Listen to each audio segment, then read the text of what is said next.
Over the skies of Western Europe in 1944, American P-47 Thunderbolt pilots faced a brutal reality. The German Focke-Wulf FW-190 could outclimb them by nearly 800 feet per minute. In dogfights above 20,000 feet, this disadvantage was a death sentence. But when Captain James "Jimmy" Miller returned from his fifth mission with a crude pencil sketch on his kneeboard, 5 pilots of the 352nd Fighter Group would transform an aerodynamic impossibility into the Luftwaffe's nightmare. What Miller discovered wasn't written in any manual. It was a flight technique so counterintuitive that engineering officers initially called it suicidal madness. Within 3 weeks, those 5 Thunderbolts would claim 23 Focke-Wulf kills without a single loss, and the Germans would file intelligence reports describing an unknown American superfighter that defied the laws of physics. March 1944, RAF Bodney, Norfolk, England. The morning briefing room of the 352nd Fighter Group reeked of stale coffee and cigarette smoke. Outside, the East Anglian fog clung to the runway like a wet blanket, but inside, the tension was thick enough to cut with a knife. Major Thomas Hayes stood before a tactical map of occupied France, his pointer tapping against a red circle marked Chartres. "Gentlemen, yesterday we lost 4 Thunderbolts over the Loire Valley," Hayes began, his voice flat but edged with frustration. "All 4 were engaged by FW-190s at Angels 2-2. All 4 were caught in climbing engagements. All 4 went down." The room fell silent. Every pilot present knew the mathematics of their predicament. The Republic P-47 Thunderbolt, affectionately called the Jug for its barrel-shaped fuselage, was a magnificent machine in many respects. Its 8 50-caliber machine guns could shred any aircraft in Europe. Its rugged construction could absorb punishment that would obliterate a Messerschmitt. Its 2,000 horsepower Pratt & Whitney R2800 engine could push it to 433 mph in level flight. But it couldn't climb worth a damn. The Focke-Wulf FW-190, by contrast, was a Predator designed for vertical combat. With its BMW 801 radial engine and carefully refined aerodynamics, it could climb at 3,300 feet per minute at combat altitude. The Thunderbolt, burdened by its 7-ton weight, managed barely 2,500 feet per minute under optimal conditions. In the thin air above 20,000 feet, that gap widened to a chasm. Captain James Miller sat in the 3rd row, his jaw clenched. At 26, Miller was one of the group's most experienced pilots, with 4 confirmed kills and a reputation for analytical thinking that bordered on obsessive. While other pilots relied on instinct and aggression, Miller approached combat flying like a chess problem, always thinking 3 moves ahead, always searching for the hidden advantage. "The problem," Major Hayes continued, "is that Jerry knows our weakness. FW-190 squadrons are specifically targeting our formations during the climb to escort altitude. They hit us between 18 and 25,000 feet, where we're most vulnerable. By the time we reach combat speed and altitude, they've already bounced half the formation." Lieutenant Robert "Crash" Kowalski, a brash 22-year-old from Chicago, raised his hand. "Sir, why don't we just refuse the engagement? Stay in level flight where we've got the speed advantage?" Hayes's expression darkened. "Because our job isn't to survive, Lieutenant. Our job is to escort the bombers. If we run every time a 190 shows up, the B-17s get slaughtered. We're here to fight, not to sightsee." Miller's mind was already racing through the variables. The P-47's climb rate was limited by several factors: wing loading, power-to-weight ratio, and, most critically, the efficiency of its propeller at high altitude. The Thunderbolt's massive 4-bladed propeller was optimized for high-speed cruise, not vertical performance. Changing the propeller pitch during a climb could theoretically improve efficiency, but the manual settings were designed for gradual altitude changes, not combat maneuvering. After the briefing, Miller approached Hayes privately. "Sir, I'd like permission to run some experimental flight tests, solo missions, high altitude, no combat." Hayes studied him skeptically. What kind of experiments? Propeller management techniques, unconventional power settings. I think there might be a way to extract more climb performance from the R2800 if we're willing to push it outside normal operating parameters. Miller, those parameters exist for a reason. You start overboosting that engine, you'll melt the cylinders or throw a rod. Then you're dead. With respect, sir, we're already dead if we can't match the 190's climb rate. I'd rather risk the engine than guarantee the outcome. Hayes was silent for a long moment, then nodded slowly. You get 3 test flights. You bend my airplane, you're grounded. You break my airplane, you're court-martialed. Clear? Crystal, sir. Over the next week, Miller flew 3 high-altitude test sorties that would have horrified Republic Aviation's engineers. He experimented with radical propeller pitch settings, pushing the blades to angles that created massive drag, but also, briefly, generated extraordinary thrust. He overboosted the engine to 62 inches of manifold pressure, far beyond the recommended 52-inch maximum, accepting the risk of catastrophic mechanical failure in exchange for raw power. Most controversially, he developed a technique he called pulse climbing, a rhythmic sequence of full throttle bursts followed by brief power reductions that allowed the engine to cool while maintaining momentum. It was brutally hard on the machinery, violated every principle of smooth engine management, and produced a distinctive stuttering roar that sounded like the Thunderbolt was coughing itself to death. But it worked. On his 3rd test flight, Miller achieved a sustained climb rate of 3,100 feet per minute between 18,000 and 24,000 feet, a 24% improvement over standard performance. The technique required split-second timing, perfect coordination between throttle and propeller controls, and a willingness to ignore every warning gauge on the instrument panel. The cylinder head temperatures soared into the red zone. The manifold pressure needle danced at the edge of destruction. The entire aircraft vibrated like a paint mixer. When Miller landed and shut down the engine, the crew chief took one look at the oil-streaked cowling and the discolored exhaust stacks and nearly had a stroke. "Captain, what the hell did you do to my bird?" Chief Warrant Officer Sam Briggs demanded, his weathered face flushed with anger. "These temps are off the chart. You've probably taken 1,000 hours off this engine's service life." Miller climbed down from the cockpit, his flight suit soaked with sweat despite the cold March air. In his hand was a kneeboard covered with pencil marks, timing sequences, power settings, propeller angles, all scrawled in a hasty shorthand that looked more like musical notation than flight data. "Chief, I just outclimbed a Focke-Wulf," Miller said quietly. "Theoretically, anyway.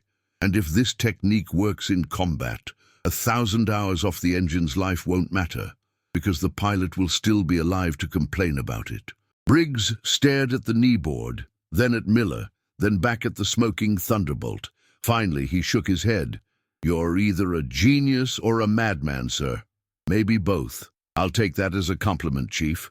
That evening, Miller presented his findings to Major Hayes and the group's engineering officer, Captain Donald Pierce. Pierce, a former MIT aeronautical engineering student, listened to Miller's explanation with growing alarm. "Captain Miller, what you're describing is mechanically unsound," Pierce said, adjusting his wire-rimmed glasses. "The thermal stress alone would cause premature engine failure. The propeller pitch changes you're suggesting would create harmonic vibrations that could literally shake the reduction gearbox apart. And the manifold pressure you're running, that's asking for detonation, pre-ignition, or a thrown connecting rod. Any one of those failures at 20,000 feet is fatal." "I'm aware of the risks, sir," Miller replied calmly, "but I'm also aware that our current climb performance is getting pilots killed. We can either accept mechanical risk or accept combat losses. I know which one I prefer." Hayes leaned back in his chair, studying the pencil-marked kneeboard. "How many pilots could learn this technique? That's the problem, sir. It's not something you can teach from a manual. The timing has to be instinctive.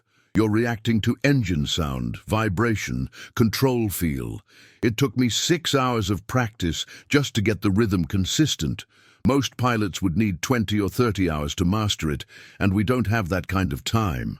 So what are you proposing? Miller took a deep breath. I want to form a specialized flight.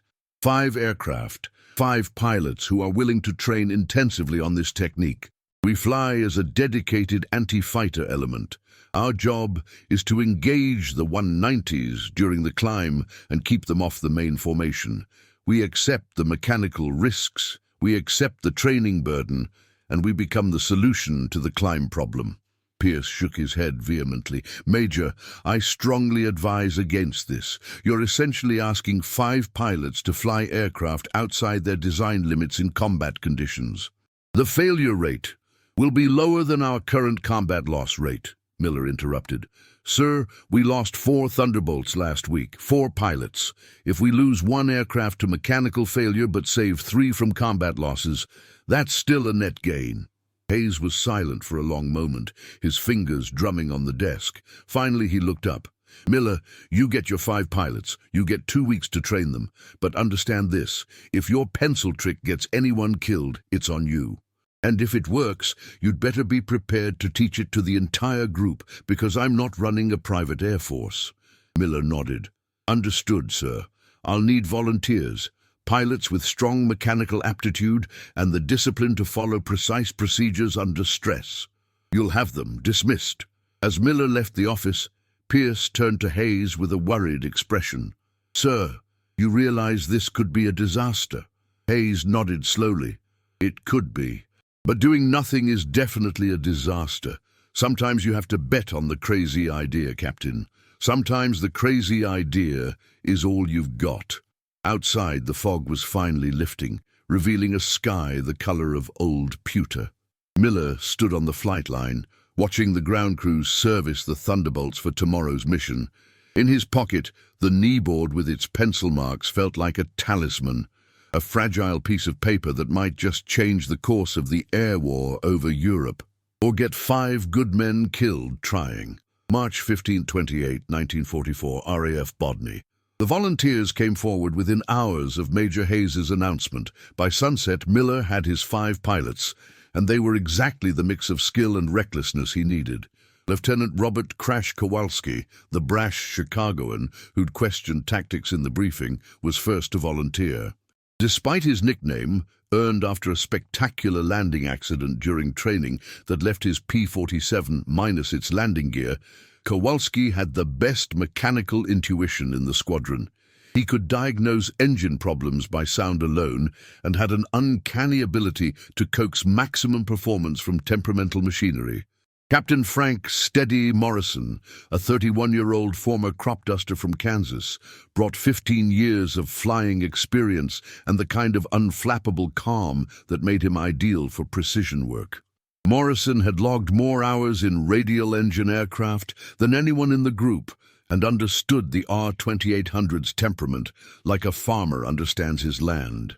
Lieutenant James "Hawk" Hawkins, a 24-year-old from Georgia with reflexes like a rattlesnake and the patience of a sniper, rounded out the experienced corps. Hawkins had scored 3 kills in his first month of combat and possessed the situational awareness that separated survivors from statistics. The final 2 pilots were younger, but showed exceptional promise. Second Lieutenant Michael "Slider" Sloan, a 21-year-old mathematics prodigy from Boston, could calculate intercept angles and fuel consumption in his head faster than most pilots could read their instruments.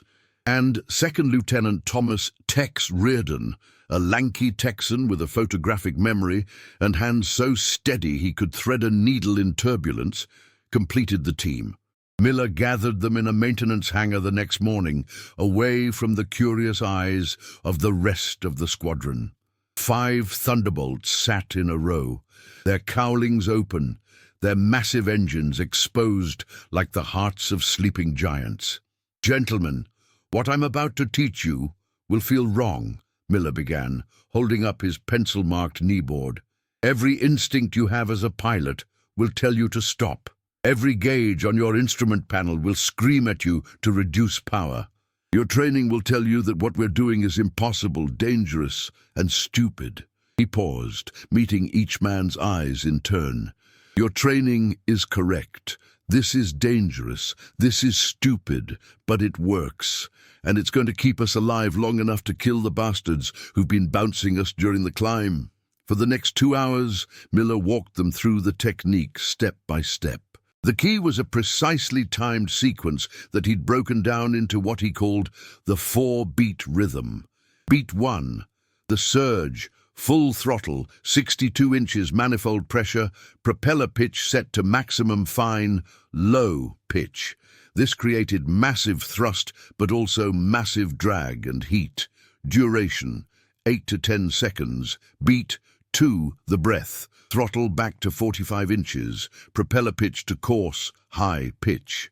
This allowed the engine to cool slightly, while the aircraft's momentum carried it upward. Duration, 4 to 5 seconds. Beat 3, the push. Throttle back to 58 inches. Propeller pitch to medium. This was the cruising phase of the climb, maintaining momentum without excessive heat buildup. Duration, 12 to 115 seconds. Beat 4, the reset. Brief throttle reduction to 40 inches. Propeller pitch fine again, preparing for the next surge. Duration, 2 to 3 seconds, then repeat. Over and over, in a rhythmic cycle that had to become as natural as breathing. The timing is everything, Miller emphasized. Too long on the surge, and you'll melt the engine. Too short, and you won't build enough momentum.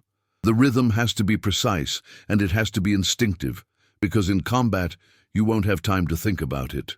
Chief Briggs, who'd been listening from the shadows, stepped forward. Captain, I've prepared these 5 birds with reinforced engine mounts and upgraded cooling systems. I've also installed auxiliary oil coolers and modified the cowl flaps for better heat dissipation. It's the best I can do to keep these engines from grenading themselves. Appreciated, Chief, Miller said. Now let's see if these gentlemen can learn to dance. The training began that afternoon. Each pilot flew solo, practicing the 4-beat rhythm at altitude, while Miller flew chase in a 6th Thunderbolt, observing and radioing corrections. The first attempts were disasters. Kowalski's natural aggression made him hold the surge too long. On his second attempt, his cylinder head temperatures spiked to 310 degrees Celsius, well into the danger zone, and Miller had to order him to abort and return to base. The engine inspection revealed minor scoring on 2 cylinders. Morrison, accustomed to the smooth, steady power management of crop dusting, struggled with the violent transitions between power settings. His first climb attempt looked more like a drunken stagger than a coordinated ascent, the Thunderbolt porpoising through the air as he fought to find the rhythm. Hawkins had the opposite problem. His timing was too precise, too mechanical. He flew the technique like a metronome, but combat wasn't a metronome. Miller had to teach him to feel the rhythm rather than count it, to let the aircraft's behavior guide the transitions. Sloan, the mathematician, tried to optimize the sequence with calculated variations, testing different timing intervals and power settings. His scientific approach yielded valuable data, but also resulted in a terrifying moment when he pushed the manifold pressure to 65 inches and the engine began to detonate, a rapid hammering sound that meant the fuel was exploding rather than burning. He managed to reduce power before catastrophic failure, but the incident left him shaken. Tex Reardon, surprisingly, took to the technique like a natural. His steady hands and intuitive feel for the aircraft allowed him to master the basic rhythm within 3 flights. But Miller pushed him harder, teaching him to adapt the rhythm to different altitudes, different temperatures, different combat scenarios. By the end of the first week, all 5 pilots could execute the basic technique. But basic wasn't good enough. "You're thinking of this as a climb procedure," Miller told them during a debriefing. "It's not. It's a combat maneuver. You need to be able to do this while tracking a target, while evading fire, while coordinating with your wingman. The rhythm has to be unconscious, automatic, so your conscious mind is free to fight." The second week of training was brutal. Miller pushed them through increasingly complex scenarios. climbing turns, climbing scissors, climbing spirals. He had them practice the technique while simulating combat damage, flying with reduced power, with asymmetric thrust, with damaged control surfaces. The physical toll was severe. The violent power transitions created G-forces that slammed the pilots against their harnesses. The constant throttle and propeller adjustments required continuous hand movements that left their arms aching. The mental concentration needed to maintain the rhythm while flying combat maneuvers was exhausting. And the aircraft suffered too. Despite Chief Briggs's modifications, the engines were being pushed to their absolute limits. Spark plugs fouled, oil consumption spiked, exhaust valves began to show heat stress. Briggs and his crew worked 18-hour days to keep the 5 Thunderbolts airworthy, replacing components, adjusting tolerances, performing maintenance that should have been done after 50 hours of flight time but was now needed after every mission. "Captain, I'm not sure how much longer these birds can take this abuse," Briggs confided to Miller after a particularly rough training session. "We're replacing parts faster than supply can ship them. I'm cannibalizing components from other aircraft just to keep your 5 flying." Miller nodded grimly. "I know, Chief, but we're almost there. 1 more week and they'll be ready." "Ready for what? To shake themselves apart over France?" "Ready to survive, Chief. Ready to win." And the breakthrough came on March 24th during a full-dress rehearsal. Miller led the 5-ship formation through a simulated escort mission, climbing from 10,000 feet to 25,000 feet, while enemy P-51 Mustangs from a neighboring group played the role of FW-190s, attempting to bounce them during the climb. For the first time, everything clicked. The 5 Thunderbolts climbed in perfect coordination, their engines roaring in synchronized rhythm. When the Mustangs dove to attack, Miller's flight didn't break formation. They simply accelerated their climb, using the pulse technique to gain altitude faster than the attackers expected. The Mustangs, expecting the Thunderbolts to be sluggish and vulnerable, found themselves overshooting, unable to match the climb rate. In 15 minutes of mock combat, Miller's flight killed 3 Mustangs and suffered 0 losses. That evening, the 5 pilots gathered in Miller's quarters, exhausted but exhilarated. Kowalski produced a bottle of bourbon he'd been saving, and they passed it around in celebration. "I still can't believe it works," Sloan said, shaking his head. "The math says we should be ripping these engines apart, but somehow they're holding together." "It's not about the math," Morrison said quietly. "It's about understanding the machine, knowing how far you can push before something breaks." "That's not calculation, that's feel." Hawkins raised the bottle in a toast. "To Captain Miller's pencil trick. May it kill many Germans and save many Americans." They drank, but Miller remained somber. "Gentlemen, the training is over. Tomorrow we fly combat. And combat is where we'll find out if this really works, or if I've just invented an elaborate way to get us all killed." The room fell silent. Outside, the sound of Merlin engines warming up for a night mission rumbled across the airfield.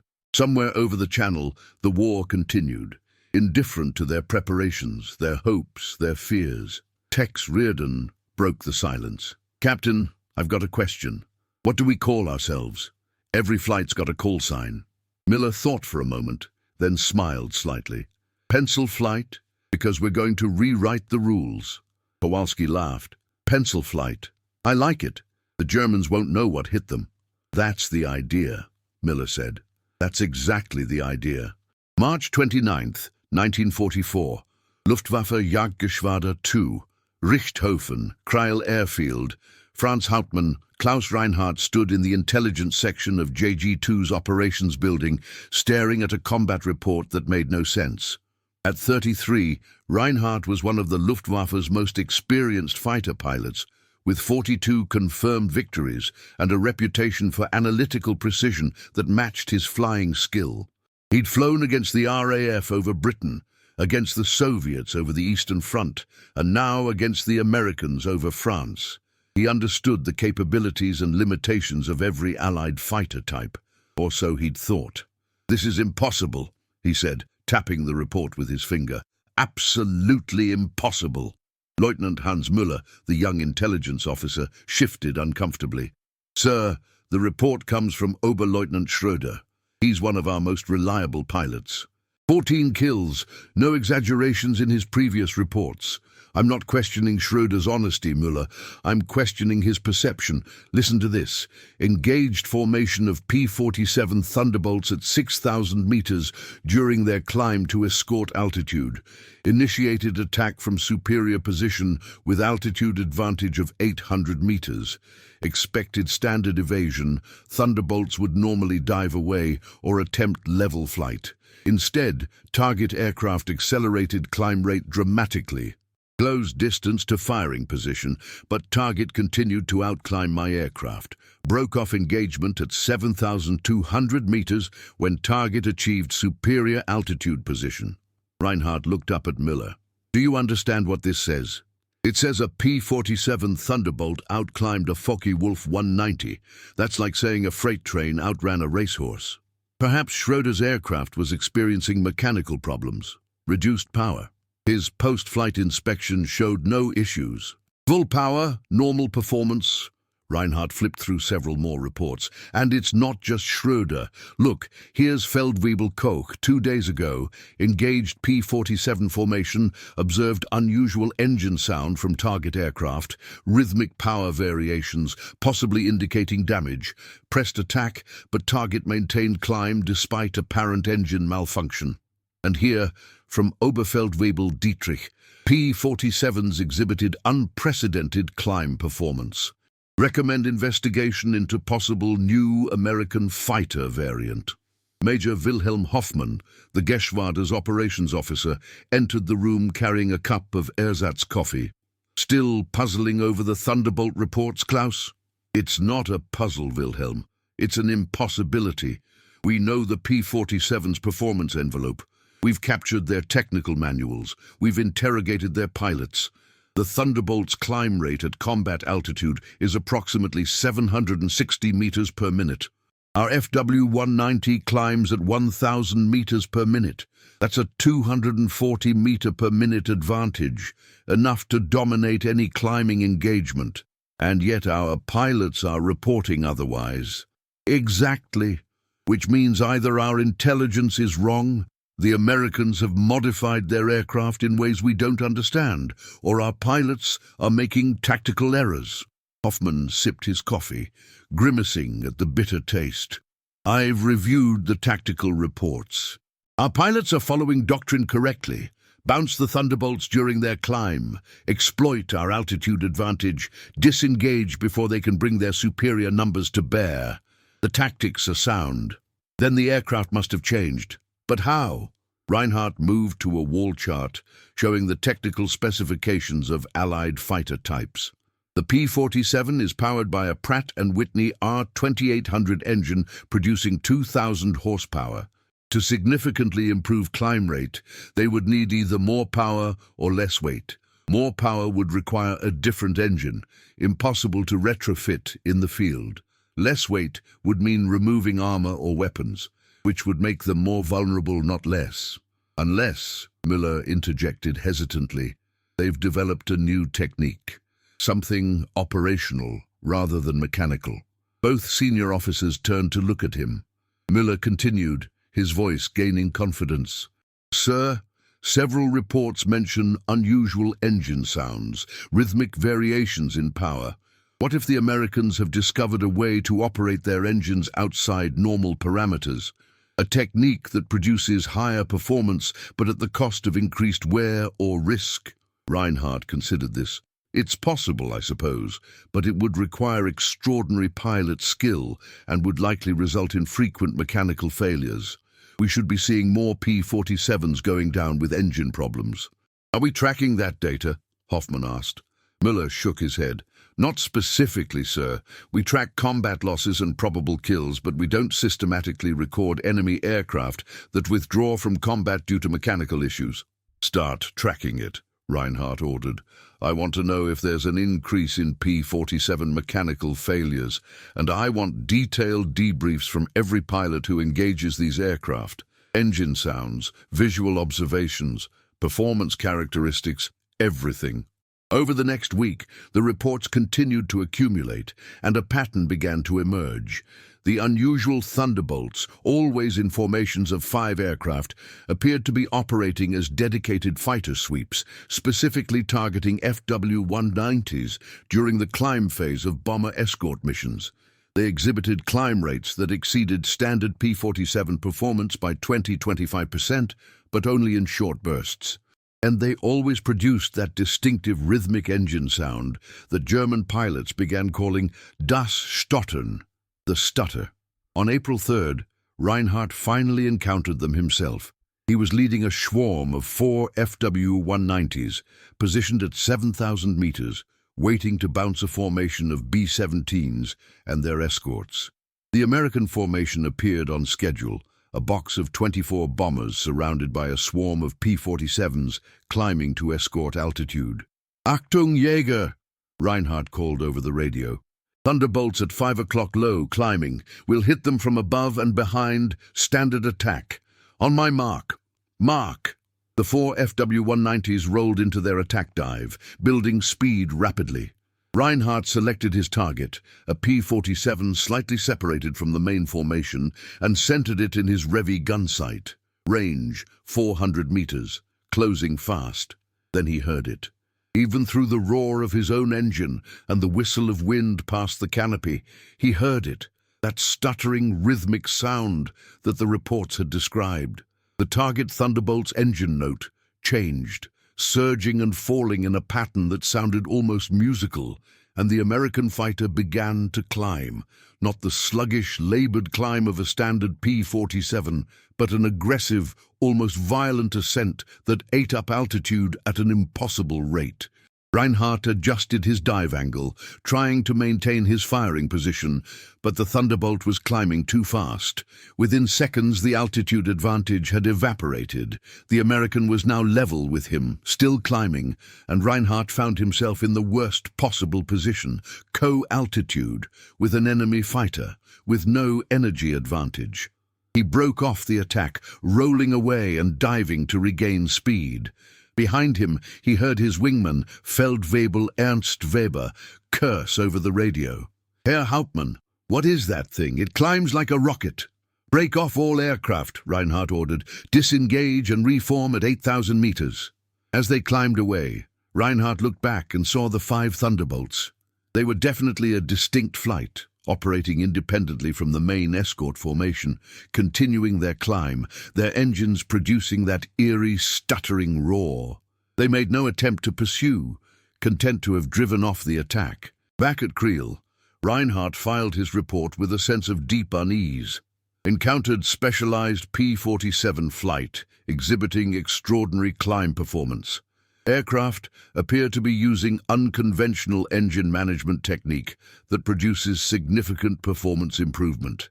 Recommend immediate tactical reassessment of engagement protocols for these aircraft. That evening, he met with Hoffmann and the Geschwader commander, Oberstleutnant Kurt Fischer, to discuss the implications. "We're facing a new threat," Reinhardt said bluntly. "These Americans have found a way to neutralize our primary tactical advantage. If we can't bounce them during the climb, we lose the initiative." Fischer, a veteran of the Battle of Britain with 63 kills, frowned.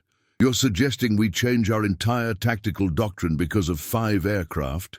I'm suggesting we adapt before those 5 aircraft become 50 or 500. Sir, the Americans are innovators. If this technique works, they'll spread it throughout their fighter groups, and when that happens, we'll have lost air superiority over the Reich. That's rather dramatic, Klaus." "Is it? Consider the strategic situation. We're already outnumbered 3-1. Our fuel supplies are dwindling. Our pilot training has been cut to the bone. The only advantage we have left is tactical, our aircraft performance and our combat experience. If the Americans neutralize our performance advantage, what do we have left?" The room fell silent. Finally, Fischer spoke. "What do you recommend?" "We need to develop new tactics specifically for engaging these aircraft. We can't rely on altitude advantage anymore. We'll need to use speed, surprise, and numerical superiority. and we need to identify these specialized flights early, before they reach combat altitude. How do we identify them? The engine sound. It's distinctive. Our pilots need to be trained to recognize it. When they hear that stutter, they know they're facing the enhanced Thunderbolts, and they adjust tactics accordingly. Hoffman leaned forward. What about attacking them on the ground? If there are only 5 aircraft, we could mount a low-level strike on their airfield. Reinhardt shook his head. Too risky, and it wouldn't solve the underlying problem. If we destroy these 5, the Americans will just train 5 more. We need to understand the technique they're using and develop countermeasures. How do we do that? We capture one of their pilots, interrogate him, learn exactly what they're doing and how they're doing it. Then we can develop effective counter-tactics. Fisher nodded slowly. Very well. Make it a priority. I want one of these stutter pilots alive and talking, whatever it takes. As the meeting broke up, Reinhardt remained behind, staring at the intelligence map on the wall. Red pins marked the locations of recent engagements with the enhanced Thunderbolts. They were spreading out, covering more of the bomber routes, becoming more aggressive. Lieutenant Müller approached quietly. Sir, I've been analyzing the pattern of their operations. They seem to be based at RAF Bodny with the American 352nd Fighter Group. And there's something else. The pilots appear to be the same 5 individuals in every engagement. They're not rotating them out. Interesting. That suggests either they haven't trained enough pilots in the technique yet, or the technique is so demanding that only a select few can master it. Which means they're vulnerable, sir. 5 pilots, 5 aircraft. If we can eliminate them, we eliminate the immediate threat, but not the knowledge.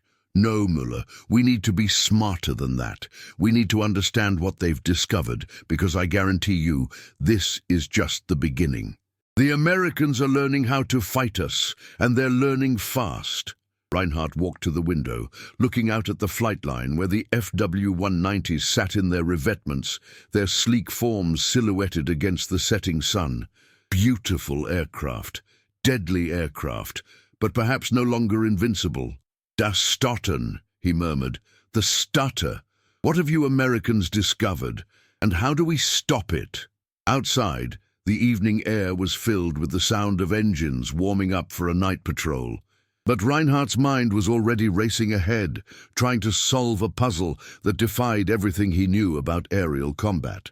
Somewhere over England, 5 American pilots were preparing for tomorrow's mission, confident in their new technique. And somewhere in France, a German fighter ace was preparing to hunt them, determined to unravel their secret. The game had changed, and neither side yet understood just how much. April 8, 1944, over occupied France, 9:47 hours. The morning had started perfectly. Pencil flight, Miller, Kowalski, Morrison, Hawkins and Sloan had taken off from Bodny at 08:15 hours, climbing through broken clouds into a crystalline blue sky. Their mission was straightforward: provide high cover for a formation of B-17s hitting aircraft factories near Augsburg, specifically targeting any FW-190s that attempted to bounce the bombers during the climb to altitude. By 09:40 hours, they'd reached 24,000 feet and were executing their pulse climb technique in perfect synchronization. The 5 Thunderbolts climbed in a loose finger-4 formation, with Sloan flying high cover, their engines producing that distinctive stuttering roar that had become their signature. Miller checked his instruments. Cylinder head temperature, 285 degrees Celsius, high but within acceptable limits. Manifold pressure, 58 inches, in the cruising phase of the rhythm. Oil pressure, solid, everything nominal. Pencil lead, this is pencil 3. Morrison's calm Kansas drawl came over the radio. I've got bogeys, 11 o'clock high, about 2,000 feet above us. Count 4. No, make that 6 contacts. Miller scanned the sky and spotted them, 6 dark specks against the blue, circling like hawks. FW-190s, positioned perfectly for a bounce. Copy, pencil 3. All aircraft, maintain climb. Let's show them what we've got. The German fighters began their attack dive, and Miller felt the familiar surge of adrenaline. This was the moment the technique was designed for, turning the tables on an enemy that expected easy prey. Pencil flight on my mark, surge phase, 3, 2, 1, mark! 5 throttles slammed forward, 5 propeller controls went to maximum fine pitch, 5 Pratt & Whitney R2800 engines roared to 62 inches of manifold pressure, and 5 Thunderbolts leaped upward like startled horses. The FW-190s, expecting the Americans to dive away or maintain their sluggish standard climb, suddenly found their targets accelerating upward at an impossible rate. The lead German fighter, committed to his attack dive, flashed past beneath Miller's aircraft, unable to adjust his aim quickly enough.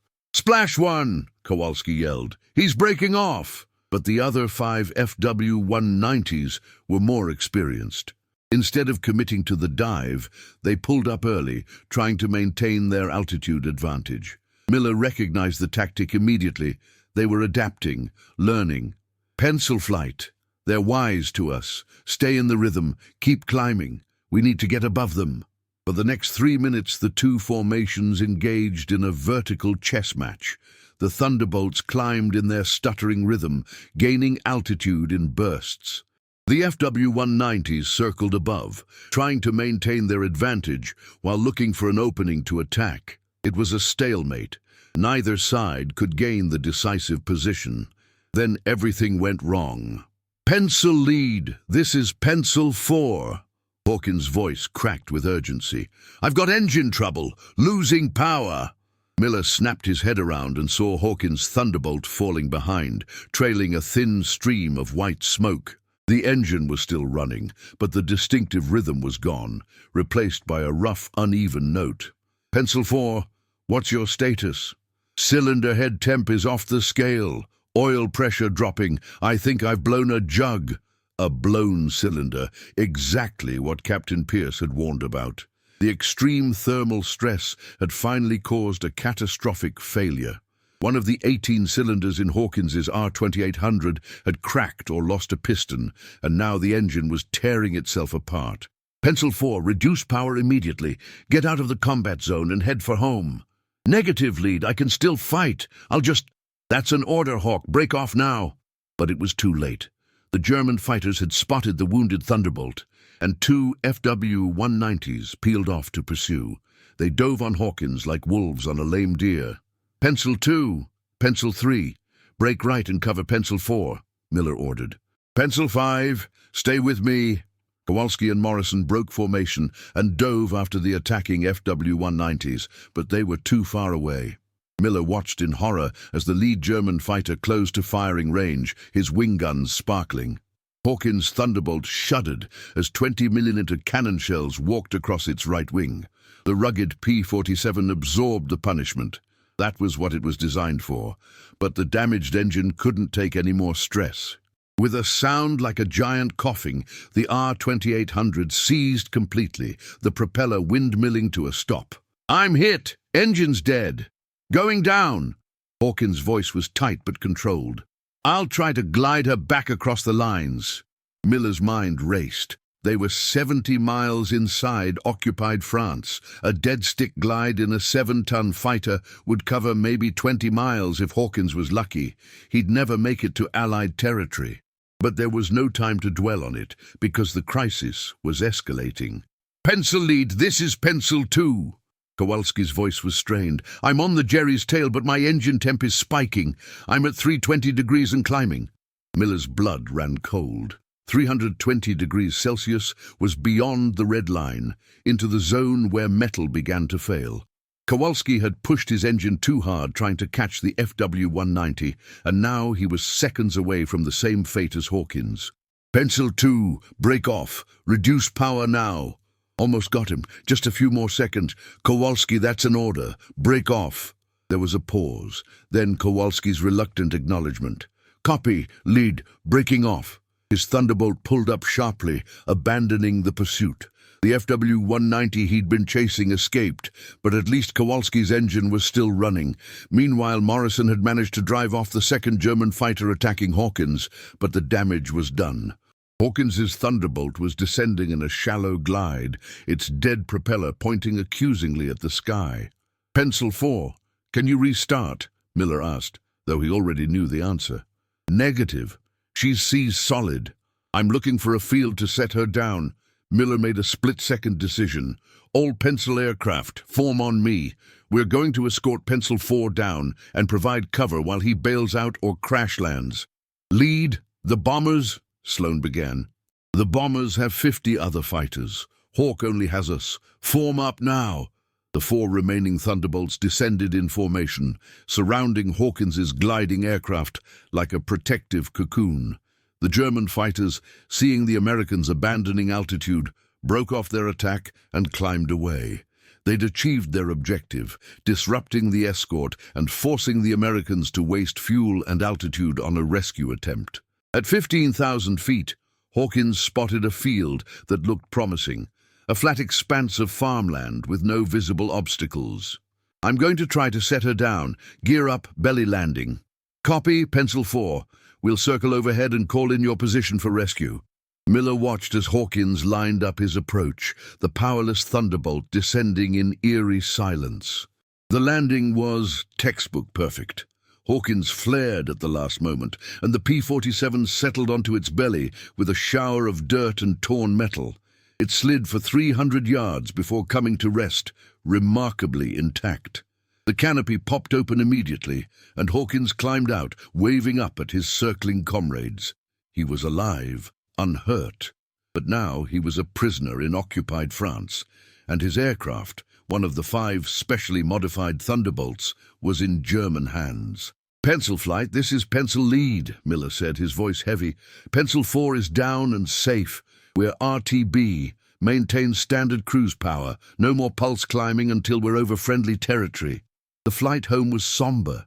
They'd lost a pilot and an aircraft, and worse, they'd handed the Germans a perfect opportunity to examine their modified Thunderbolt and potentially reverse-engineer the pulse climb technique. When they landed at Bodney, Major Hayes was waiting on the flight line, his expression grim. Chief Briggs stood beside him, and Miller could see the anger and frustration on the crew chief's weathered face. "Debrief in 30 minutes, Hayes said curtly. "And Miller, you'd better have a damn good explanation for why you abandoned the bomber formation to chase after one aircraft." The debriefing was brutal. Captain Pierce, the engineering officer, was vindicated in his warnings about mechanical failure. The group commander, Colonel Joseph Mason, questioned whether the entire pulse climb program should be scrapped, and Hayes, caught between supporting his innovative flight and answering to higher command, looked like a man walking a tightrope. "Let me get this straight," Colonel Mason said, his voice cold. "You developed an experimental technique that violates every engine operating parameter. You trained 5 pilots in this technique despite warnings from your engineering staff. And on your first major combat test, you suffered a catastrophic engine failure that resulted in the loss of an aircraft and a pilot. Is that accurate?" "Sir, with respect, we also drove off 6 FW-190s and prevented them from attacking the bomber formation," Miller replied. "The technique works. We just need to refine the parameters to reduce the risk of mechanical failure." "Refine the parameters? Captain, you lost a man." "Hawkins is alive, sir. He'll be a POW, but he's alive. And if we hadn't developed this technique, we'd have lost 4 pilots last week, and they'd be dead, not captured." Mason leaned back in his chair, studying Miller with hard eyes. "You're asking me to continue a program that's already proven dangerous, based on the theory that it's less dangerous than the alternative. That's a hell of a gamble, Captain." "War is a gamble, sir. The question is whether we're gambling smart or gambling stupid." There was a long silence. Finally, Hayes spoke up. "Sir, if I may, Captain Miller's flight has flown 6 combat missions using this technique. They've engaged German fighters on 4 of those missions. Prior to today, they had 0 losses and 3 confirmed kills. That's a better ratio than any other flight in the group." "Prior to today," Mason emphasized. "What about tomorrow? What about next week?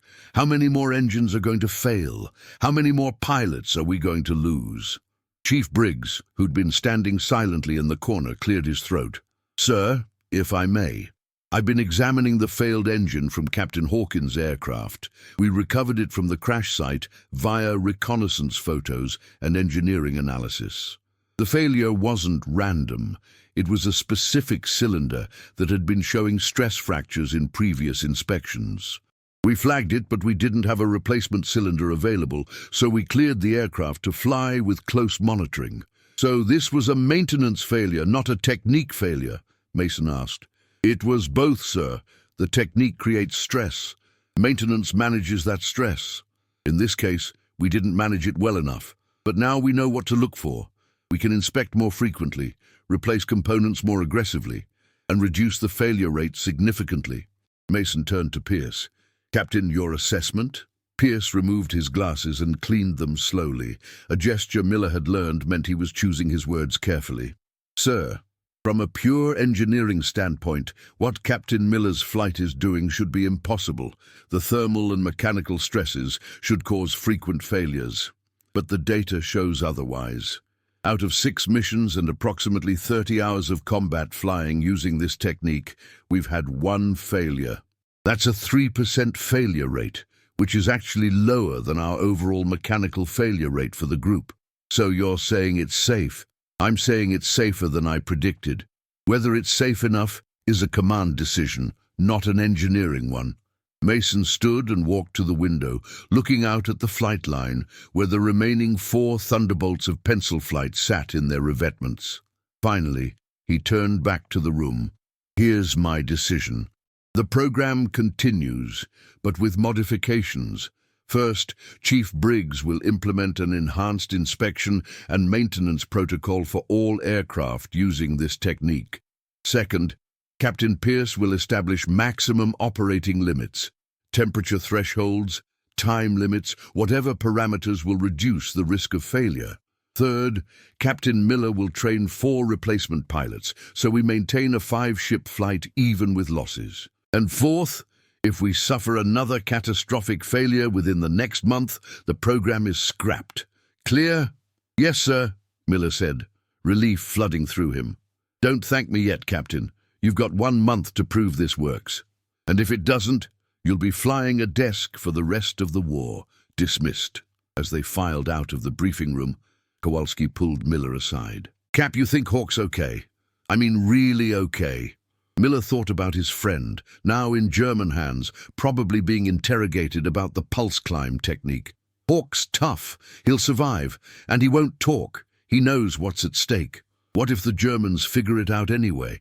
What if they examine his aircraft and reverse engineer the technique? Then we'll have to come up with something even better, Miller said. That's how this works, Crash. We innovate. They adapt. We innovate again. It's a race, and we have to stay ahead. But as he walked back to his quarters, Miller couldn't shake the image of Hawkins's Thunderbolts sliding across that French field, its engines silent, its propeller still. They'd won the battle, but paid a price. And the war was far from over. That night he sat at his desk and revised his pencil-marked kneeboard, adjusting the timing sequences, adding safety margins, incorporating the lessons learned. The technique had worked, but it needed to be better, safer, more reliable, because next time they might not be so lucky. And next time, the Germans would be ready. April 15th, May 5th, 1944. The skies over Western Europe. The week following Hawkins's loss was a crucible of adaptation and refinement. Chief Briggs implemented a maintenance protocol so rigorous that the 4 remaining Thunderbolts of pencil flight received more attention than the Colonel's personal aircraft. Every cylinder was inspected after every mission. Spark plugs were replaced after 10 hours instead of 50. Oil samples were analyzed for metal particles that might indicate internal wear.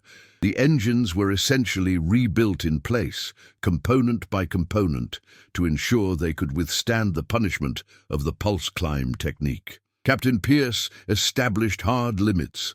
Cylinder head temperatures could not exceed 300 degrees Celsius for more than 15 seconds. Manifold pressure could not exceed 60 inches, reduced from Miller's original 62, except in emergency situations. And most importantly, the pulse climb rhythm could only be sustained for a maximum of 5 minutes before the pilot had to return to standard cruise power for at least 2 minutes of cooling.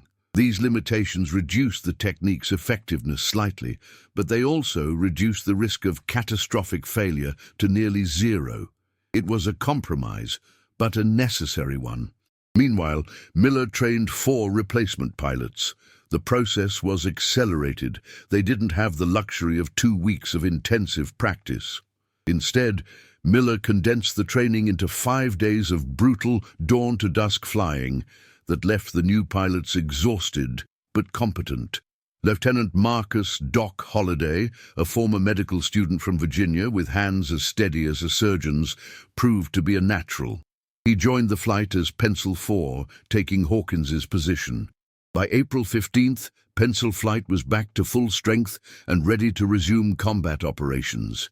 But the tactical situation had changed. Intelligence reports indicated that the Luftwaffe was adapting to their presence, developing new tactics specifically designed to counter the pulse climb technique. "They're calling you Die Stottervogel," Major Hayes said during the mission briefing. "The stutter birds, and they're taking you seriously. We've intercepted radio chatter indicating that German fighter controllers are specifically warning their pilots about your flight and instructing them to avoid climbing engagements." "So we've achieved our objective," Morrison said. "We've neutralized their altitude advantage."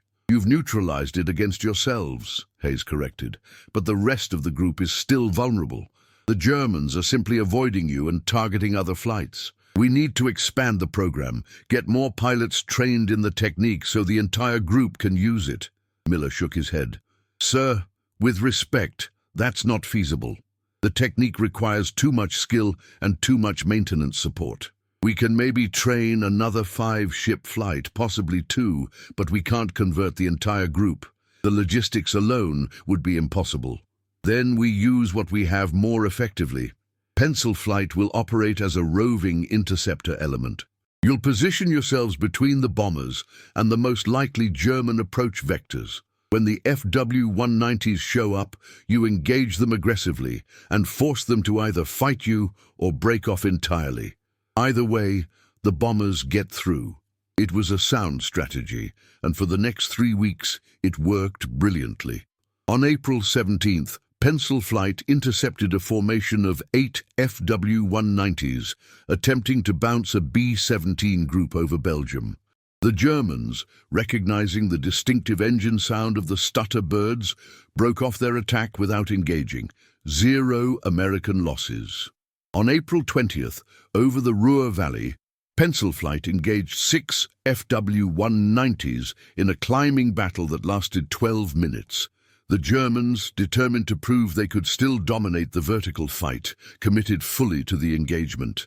It was a mistake. Miller's flight, operating within their refined parameters, outclimbed the Germans and achieved superior position. In the ensuing dogfight, Kowalski scored 2 kills, Morrison got 1, and the remaining 3 FW-190s fled. 0 American losses. On April 23rd, the Luftwaffe tried a new tactic, sending a large formation of Bf-109s, which had better high-altitude performance than the FW-190, to engage Pencil Flight while a separate group of FW-190s attacked the bombers. But Miller anticipated the move. He split his flight, sending Morrison and Doc Holliday to intercept the FW-190s, while he, Kowalski, and Sloan engaged the Bf-109s. The resulting battle was chaotic and violent, but when the smoke cleared, Pencil Flight had claimed 4 kills, 2 Bf-109s and 2 FW-190s, and suffered only minor damage to Sloan's aircraft. 0 losses. By the end of April, Pencil Flight had flown 17 combat missions and claimed 14 confirmed kills. More importantly, their presence had forced the Luftwaffe to fundamentally alter their tactics. German fighters were now avoiding climbing engagements entirely, instead trying to hit the bomber formations with high-speed slashing attacks that minimized their exposure to the American escorts. It was exactly what Allied Command wanted. The Germans were being forced to fight on American terms, using tactics that played to the Thunderbolts' strengths, speed and firepower, rather than the FW-190's strengths, climb rate and maneuverability. But the Germans weren't giving up. They were learning, adapting and preparing a counterstrike. On May 2nd, intelligence reported that Hauptmann Klaus Reinhardt, the experienced Luftwaffe ace who'd been studying pencil flight's tactics, had been given command of a specialized Jagdstaffel, fighter squadron, equipped with the latest FW-190A8 variant and tasked specifically with destroying the Stutterbirds. "They're hunting you," Hayes told Miller during a private briefing. "Reinhardt is good, 47 kills, most of them against experienced Allied pilots, and he's smart. He's been analyzing your tactics, looking for weaknesses. You need to be careful." "We're always careful, sir." "I'm serious, Miller. This isn't just another German fighter pilot. This is a dedicated hunter with a dedicated unit. They're going to come at you with everything they've got." The confrontation came on May 5th, during an escort mission to Stuttgart. Pencil flight was at 26,000 feet, positioned ahead of the bomber stream, when the Germans struck. But they didn't attack from above as expected. Instead, they came from below and behind, a classic bounce position that pencil flight had left unguarded because they'd been focused on the threat from above. "Bandits, 6 o'clock low!"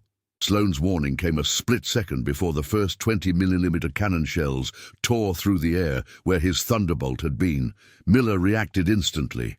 "Pencil flight, break right, engage!" The 5 Thunderbolts split apart, each pilot executing a hard defensive break that disrupted the German attack. But Reinhardt's pilots were experienced. They didn't commit to a single pass. Instead, they pulled up into a climbing spiral, using their altitude advantage to maintain energy while forcing the Americans to climb after them. It was a trap, and Miller recognized it immediately. If pencil flight used their pulse climb technique to pursue, they'd burn through their 5-minute time limit and be forced to reduce power just as the Germans turned to attack. But if they didn't pursue, the Germans would maintain the initiative and could attack at will. "Pencil flight, standard climb, maintain formation," Miller ordered. "Don't take the bait." But Kowalski, aggressive as always, had already committed. His Thunderbolt's engine roared into the pulse climb rhythm as he chased after the nearest FW-190. "I've got tone. I can take him." "Pencil 2, break off. That's an order." Kowalski ignored him. His Thunderbolt climbed rapidly, closing the distance to the German fighter. The FW-190 pilot, seeing the American gaining, pulled into a tighter spiral, trying to force an overshoot. It worked. Kowalski, focused entirely on his target, pulled too hard on the stick. His Thunderbolt, already at the edge of its performance envelope, shuddered and stalled. For a heart-stopping moment, the massive fighter hung motionless in the air, its nose pointed at the sky, its propeller clawing uselessly at the thin atmosphere. Then it fell. The stall recovery took precious seconds, seconds during which Kowalski was a sitting duck. 2 FW-190s pounced, their guns hammering. Kowalski's Thunderbolt absorbed the hits. The rugged P-47 could take incredible punishment, but even the Jug had its limits. Smoke began streaming from the engine cowling. "I'm hit! Engine's running rough, breaking off!" Kowalski's voice was tight with pain and anger at himself for falling into the trap. "Pencil 3, Pencil 5, cover Pencil 2, Miller ordered.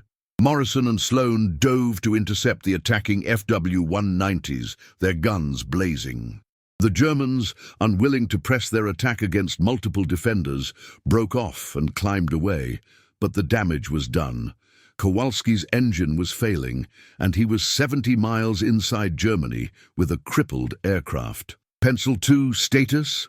Miller demanded. "Oil pressures dropping, temps climbing. I think they got my oil cooler. I can maybe make it to the Rhine if I nurse her, but I'm not going to make it home." Miller made a split-second decision. "Pencil flight, we're escorting Pencil 2 to the Rhine. Stay tight. Watch for more bandits."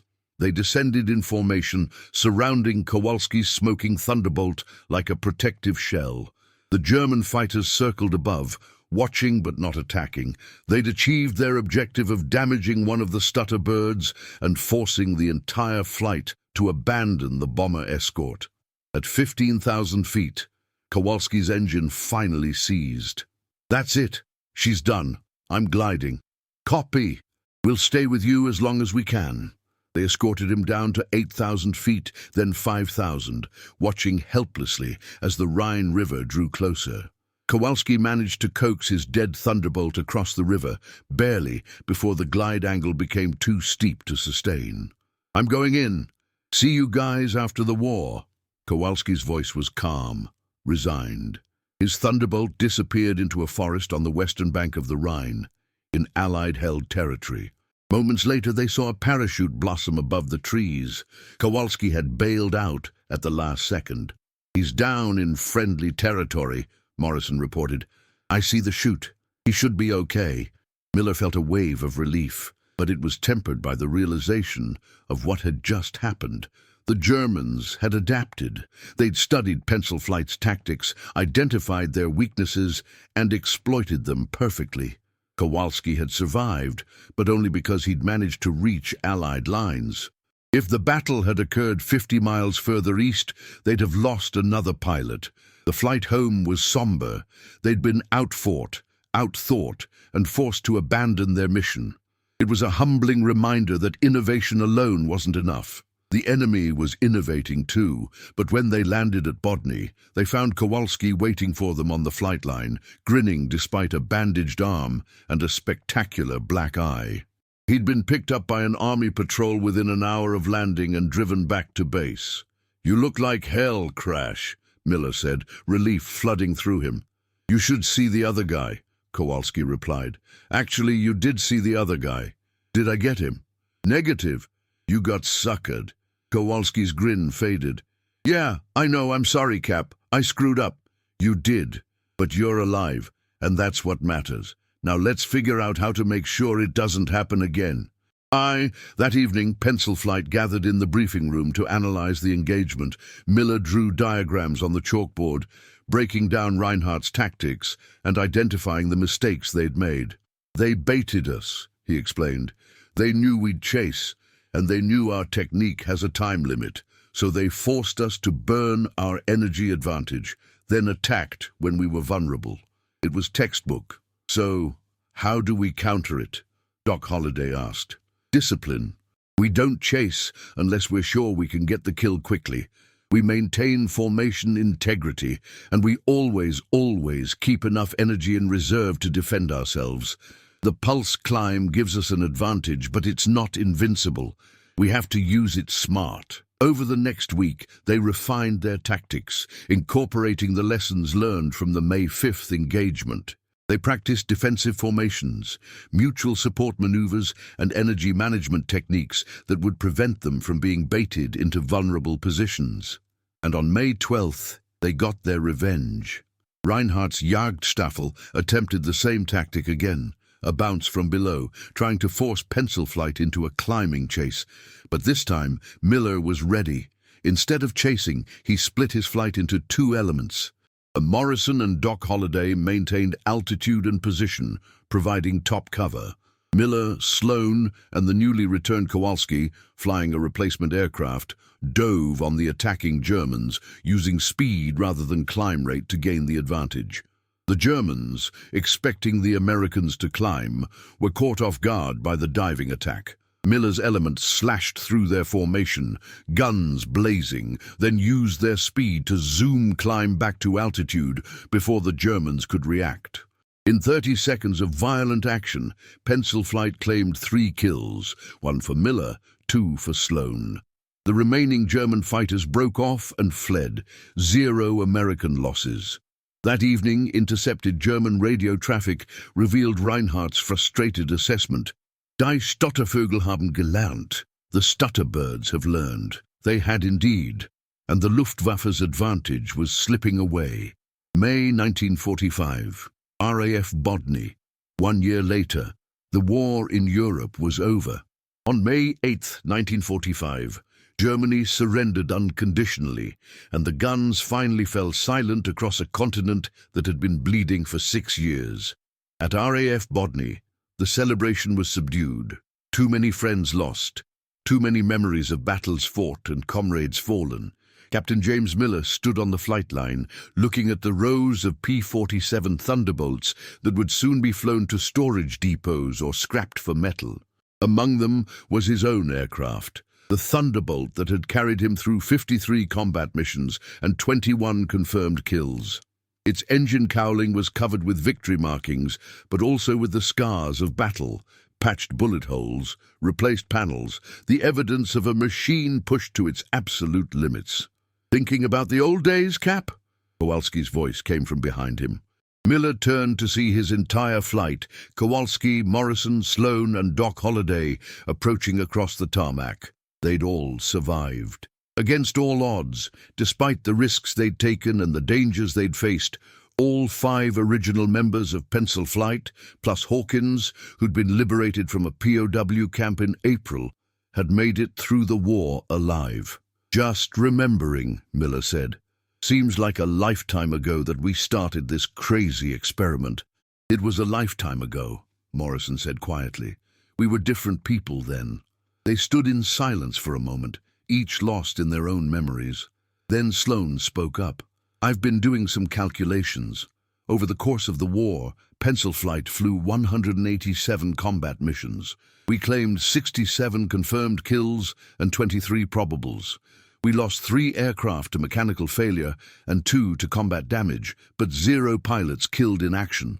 And we estimate that our presence prevented at least 150 bomber losses by forcing the Luftwaffe to alter their tactics." "Always with the numbers, Slider," Kowalski said, but there was affection in his voice. "The numbers matter," Sloan replied. "They tell the story of what we accomplished.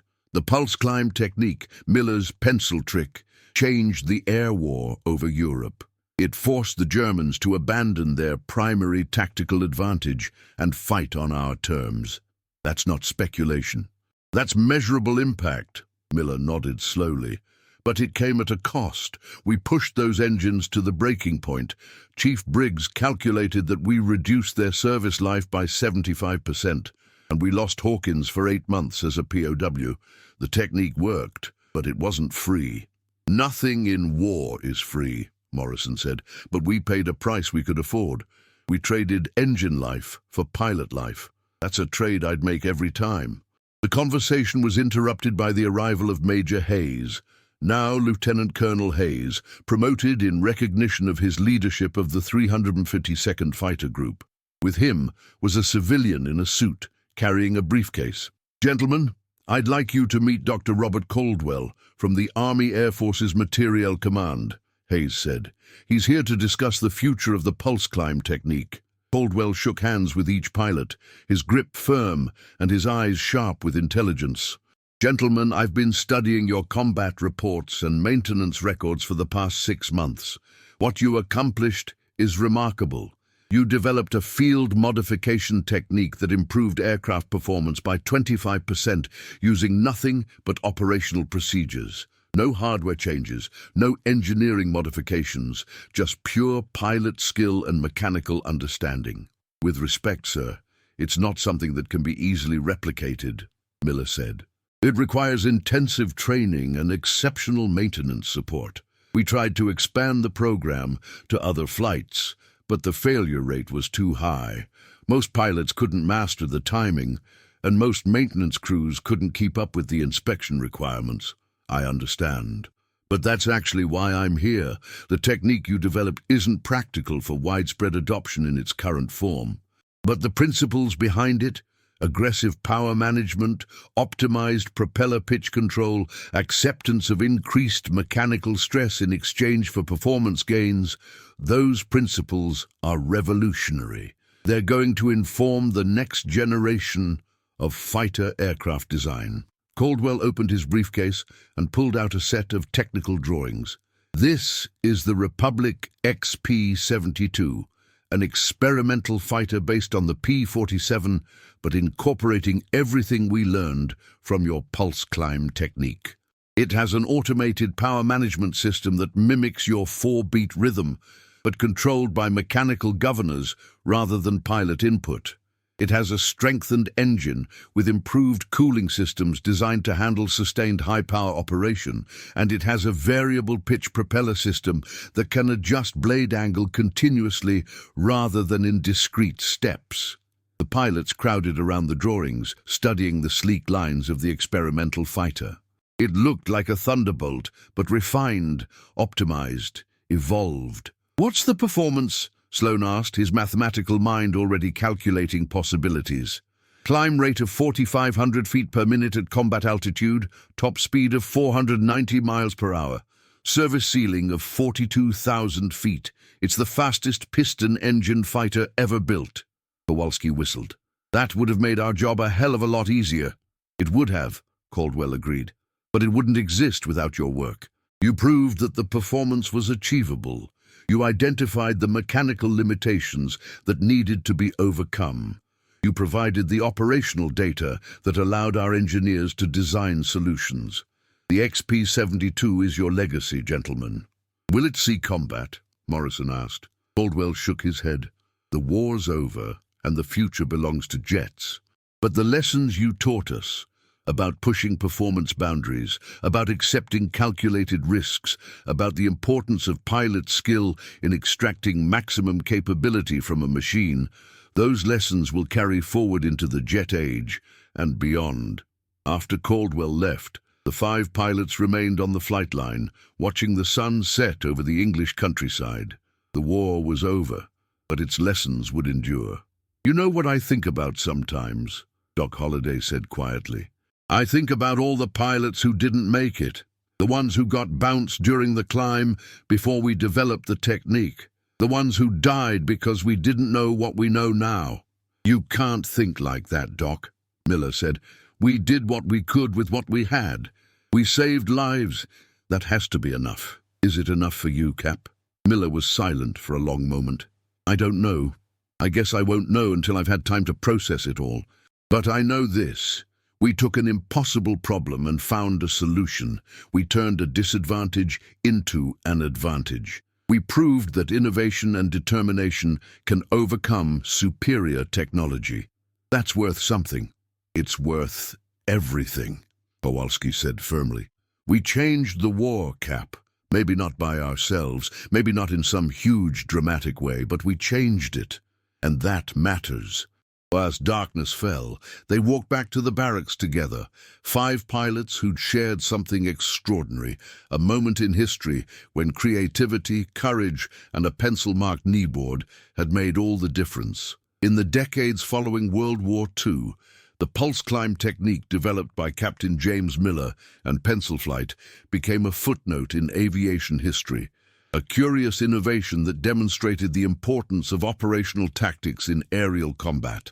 The technique itself was never widely adopted, but its influence was profound.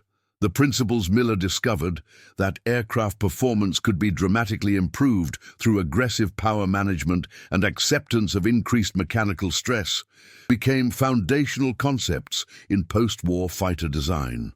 The automated power management systems in modern fighter aircraft, the variable geometry engine inlets that optimize airflow at different speeds, the digital engine controls that constantly adjust fuel flow and turbine temperature, all of these technologies trace their conceptual lineage back to a pencil-marked kneeboard and 5 pilots willing to push their aircraft beyond published limits. The 5 pilots of pencil flight all survived the war and went on to distinguished careers. Miller became a test pilot and later an aerospace engineer, contributing to the development of the F-86 Sabre and F-100 Super Sabre. Kowalski returned to Chicago and opened a successful aircraft maintenance business. Morrison went back to Kansas and resumed crop dusting, though he never forgot the lessons learned over the skies of Europe. Sloan earned a Ph.D. in aeronautical engineering from MIT and spent 30 years teaching the next generation of aircraft designers. Doc Holliday completed his medical degree and became a flight surgeon, ensuring that future pilots had the medical support they needed. And Hawkins, liberated from Stalag Luft III in April 1945, rejoined the Air Force and flew combat missions in Korea, where he taught a new generation of pilots the importance of innovation and adaptation in aerial combat. The Thunderbolt that Hawkins crash-landed in France was recovered by the Germans and extensively studied. Hauptmann Klaus Reinhardt personally examined the aircraft, trying to understand the modifications that enabled its extraordinary performance. He found none. The aircraft was completely standard, no special engine, no modified propeller, no secret technology. The only unusual feature was a kneeboard in the cockpit, covered with pencil marks and timing notations. Reinhardt kept that kneeboard as a souvenir, and after the war, he donated it to the Deutsches Museum in Munich, where it remains on display today. The placard beside it reads, "Kneeboard from American P-47 Thunderbolt, 1944.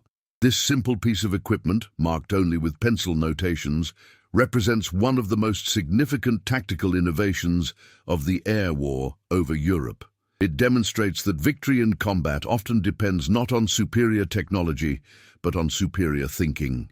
In 1987, the surviving members of Pencil Flight were invited to the Smithsonian National Air and Space Museum for the dedication of a restored P-47 Thunderbolt.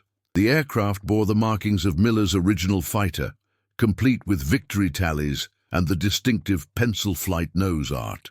At the ceremony, now retired Colonel James Miller was asked to speak about his experiences. He stood before the crowd, an elderly man with white hair but still sharp eyes, and held up a replica of his original kneeboard. "This piece of paper changed the war," he said simply. "Not because it contained some secret formula or advanced technology, but because it represented a willingness to question assumptions, to experiment, to take calculated risks in pursuit of a solution." The Germans had better climbing fighters. That was a fact, but it wasn't an unchangeable fact. We found a way to overcome their advantage, and in doing so we proved something important, that human ingenuity and determination can overcome almost any obstacle. He paused, looking at the restored Thunderbolt with its gleaming paint and powerful lines. This aircraft represents the best of American engineering and industrial might. But the real weapon wasn't the machine. It was the men who flew it, and their refusal to accept defeat. That's the legacy of Pencil Flight. That's the legacy of the pencil trick. And that's a lesson that will never become obsolete, no matter how advanced our technology becomes. The audience applauded, but Miller's eyes were distant, seeing not the museum, but the skies over Europe, hearing not the applause, but the roar of 18 cylinders pushed to their limits, feeling not the present, but the past. A time when 5 pilots and a pencil-marked kneeboard had made the impossible possible. The pencil trick had worked. And in working, it had changed not just a battle or a campaign, but the very understanding of what was possible in aerial combat. It had proven that innovation didn't require laboratories or engineering degrees. Sometimes it just required a sharp mind, a steady hand, and the courage to write a new answer to an old problem. And that lesson, more than any technical specification or tactical manual, was the true legacy of Captain Miller and Pencil Flight. Final call to action. The story of Pencil Flight reminds us that innovation often comes from unexpected places, not from laboratories or boardrooms, but from the front lines, where necessity drives creativity and courage enables experimentation. Captain Miller's pencil trick wasn't just a tactical innovation. It was a testament to the power of human ingenuity in the face of seemingly insurmountable odds. If this story of courage, innovation, and determination inspired you, please subscribe to our channel for more untold stories from World War II. Hit the like button if you enjoyed learning about how 5 pilots and a simple pencil-marked kneeboard changed the course of the air war over Europe. And in the comments below, share your thoughts. What other overlooked innovations from history deserve to be remembered? What lessons from the past can we apply to the challenges we face today? Remember, history isn't just about the big battles and famous generals. It's about the individuals who refused to accept the impossible and found ways to make the extraordinary happen. Captain Miller and Pencil Flight proved that sometimes the most powerful weapon isn't technology or firepower, but the willingness to think differently and the courage to act on that thinking. Thank you for watching, and remember, the next great innovation might be just a pencil mark away.